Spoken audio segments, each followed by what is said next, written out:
নমস্কার বন্ধুরা, লবঙ্গ ফুলের আরও একটি নতুন ভিডিওতে আপনাদের আমি স্বাগত জানাই। অনেক দিন ধরে বাড়িতে ক্যাপসিকাম দুটো পড়েছিল, ভাবছিলাম কি করা যায়, সেরকমভাবে কিছু করার কথা মাথায় আসছিল না। তবে আজকে আমি আপনাদের সাথে এই যে রেসিপিটা শেয়ার করছি, এটা বাড়িতে করে খেয়ে দেখবেন, গরম গরম এক থালা ভাত অনায়াসে খেয়ে ফেলবেন। প্রথমে আমি ক্যাপসিকাম দুটো ভালো করে ধুয়ে নিয়েছি। এরপরে আমি চৌকো চৌকোভাবে ক্যাপসিকামটা কেটে নেব।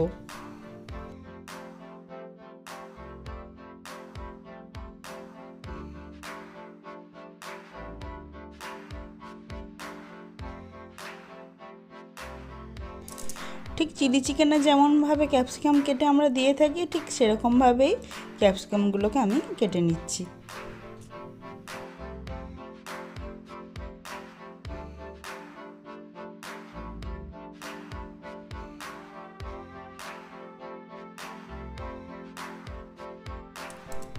দেখুন ক্যাপসিকামগুলো আমি কেটে নিয়েছি, এরকমভাবে আপনারা কেটে নেবেন।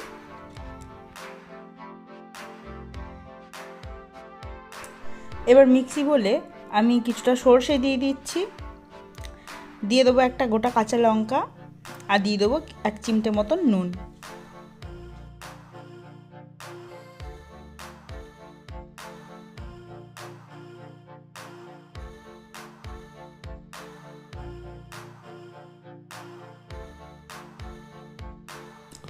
এবার আমি সর্ষেটা বেটে নেব। আর এদিকে আমি কড়াইয়ে তেল গরম করতে দিয়ে দিয়েছি, এবং তেলের মধ্যে একটা শুকনো লঙ্কা আর কিছুটা কালো জিরে ফোড়ন দিয়ে দেবো। এরপর কেটে রাখা যে ক্যাপসিকামগুলো ছিল, সেই ক্যাপসিকামগুলো আমি এর মধ্যে দিয়ে দিচ্ছি, দিয়ে ভালো করে একটু ভেজে নেব। প্রথমে আমি নুন দেব না, একটু হালকা করেই তেলে নেড়ে চেড়ে নেব। ক্যাপসিকাম বেশি ভাজতে লাগে না, তাড়াতাড়ি হয়ে যায়।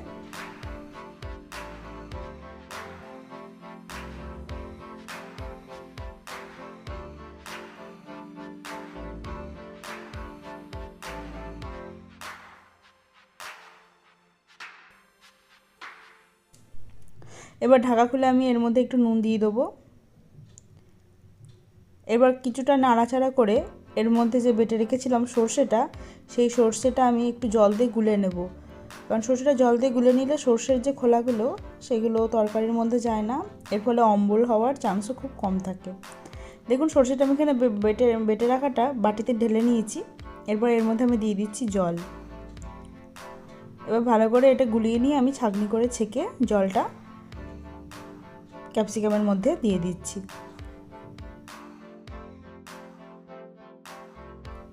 দেখুন জলটা আমি এর মধ্যে দিয়ে দিয়েছি, জল ফুটতেও শুরু করে দিয়েছে। এরপরে আমি এর মধ্যে হলুদ দিয়ে দেবো। কালারের জন্য আমি কিছুটা কাশ্মীরি রেড মির্চ পাউডার দিয়ে দিচ্ছি, আর অল্প সামান্য একটু চিনি দিয়ে দেবো। এবার ভালো করে আমি ঝোলটা ফুটতে দেবো, একদম এটাকে আমি মাখা মাখা করবো। জলটা পুরো টেনে যাবে, জলের ভাব কোনো থাকবে না। দেখুন জলটা অনেকটা টেনে গেছে, একদম গায়ে গায়ে মাখা মাখা হয়ে এসেছে। এই জলটা আমি আরও একটু টানিয়ে নেবো ভালো করে। দেখুন বেশ গ্রেভিটা কি সুন্দর হয়ে এসেছে। এরপরে আমি আস্তে আস্তে এটাকে নামিয়ে নেব। আমার এই ক্যাপসিকামের রেসিপিটা রেডি হয়ে গেছে। এবার আমি এটা বলে নামিয়ে নিচ্ছি।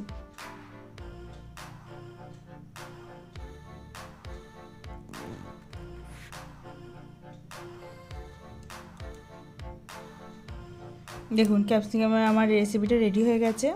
গরম গরম ভাতের সাথে আপনারা অবশ্যই এরকমভাবে একবার ট্রাই করে দেখবেন, খেতে খুবই ভালো লাগবে।